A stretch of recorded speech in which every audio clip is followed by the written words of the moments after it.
Political strategist and a commentator of Young Voices, Noah Gould, is with us. Noah, good morning. How are you?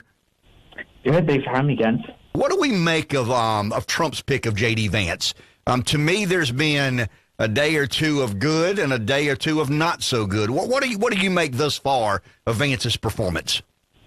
Yes, it's a really interesting pick by Trump, and I think it signals a certain strategy that he's taking to appeal to his base and bet on high turnout there rather than appealing to a broader, maybe bring in disaffected Republicans, bring in moderates through another VP pick. So because Vance kind of represents this everyman, given his background and his kind of highly publicized story, that I think is an appeal to Trump's, existing base. Vance has some baggage, and I think the real question is, do the policies that he stands for, will those really help the type of person that he represents with his story?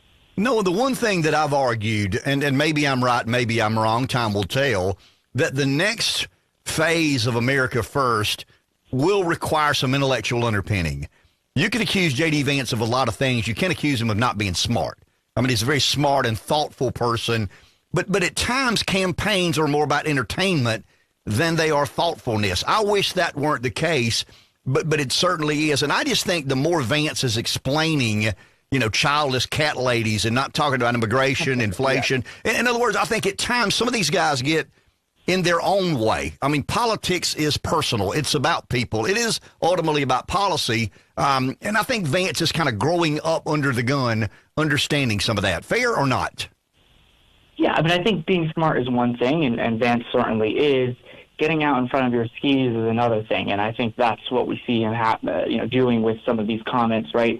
He's trying to get on Joe Rogan. He's trying to appeal to these kind of intellectual bros that he is in these circles at, things like the National Conservative Conference.